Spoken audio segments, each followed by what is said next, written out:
Hello, it's been a while since I did a video, so I thought I'd drop a quick one here. It should be a quick one as well. It's about how to create these kind of gradient power bars, I like to call them. Now here I've got it tied to a slider, but it doesn't need to be. It could reflect any value that you want to represent in your Power App. And here I've got the gradient going red to green, but of course you can change the settings and any other color scheme you like. So. Yeah, a quickie. Let's jump right in. So the first thing we'll need is a collection. We're just going to create a button here to make our collection. But before that, I'm going to set a variable. I'm going to set var number of rows. Okay, var number of rows I like to set to 50. Looks fine. This is going to make it easier later on because we can use this value several times. And then that makes it easier if we want to change it to like just 10 rows. We can only have to change it in one place. So what we're going to do next is a for all. And this is going to be a for all sequence.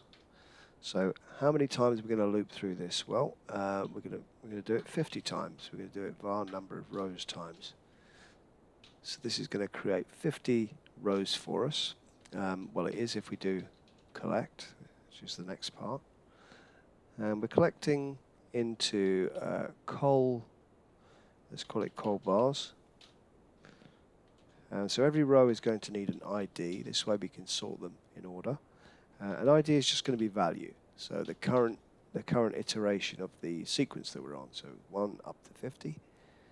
And then it's going to need a color, bar color. So this is where we're going to feed it so we could feed it just a static color, and that would be fine. It would accept that. We'll close everything off. But what we want to do is increment the values, or rather decrease, or whatever.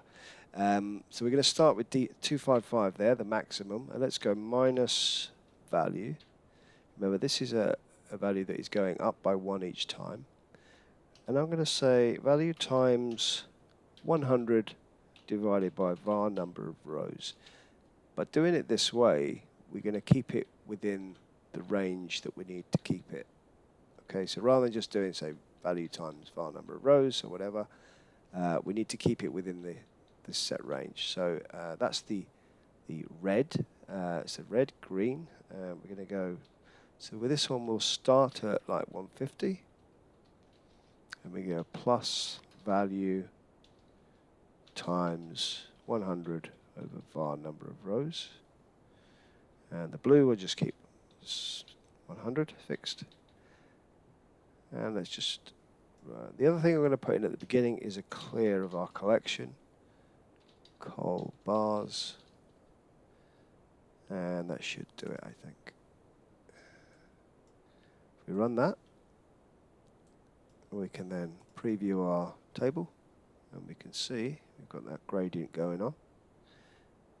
So now all we need to do is put it into a gallery, col bars, make it blank, just chuck it over here, make it look a bit more like a power bar here. So we want the scroll bar off. Now actually the height I tend to make dynamic values. So this height is actually going to be, depending on the number of rows, times self.template height plus self.template padding. Okay, we need to factor in the padding. Talking of which, I want to make that padding, like 2. It's not happy because the template height is probably still set to its default. Template height, where are we? Template size, sorry. Yeah, let's just set that to static light. So about 8 tends to work. So you can see it's happy now. And that means that if we change the number of rows, the gallery is going to adapt. I can't wait any longer. Let's do it. Oh, we didn't do it. We didn't set the most important thing, the template fill. Okay, so this could go this item dot bar color. Okay, but that's not going to change according to the value. That's just going to be a fixed thing. And while we're here, let's just set a background. Okay. So what we want to do actually is throw in a slider at this point, which is probably the easiest way to demonstrate this. Yeah, make it vertical. And this slider, no border. This slider is going to have a maximum value of our variable. It wants to have a max value, the same number of rows in there. Minimum value of 0. Value can be off, that's fine. And so then we need some logic. So on here, we're going to say if this item.id is greater than slider 1. I'm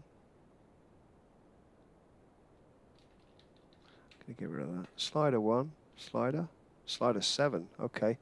All my retakes. Slider 7 dot value. We're going to set it to be the background of the gallery itself. So in other words, it will look like it's invisible, right? So we'll say parent.fill. So if this item ID is greater than the slider value, show a black square, okay? Because it could be the same as parent fill. Otherwise, this item dot color, bar color. And hopefully now, okay, final thing. Let's do a sort. I can see actually the red's at the top there, but what we want to do is on our data source, we're going to go sort col bars ID descending.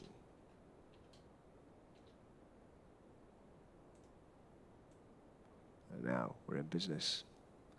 There you go, simple as that. And to tweak it, to get the different colors and so on, hopefully it's kind of obvious really, just have a play with these. So instead of tweaking the red, maybe you want to keep that fixed and change the blue, for example. Yeah, have a play with it, or even the alpha to get different levels of transparency.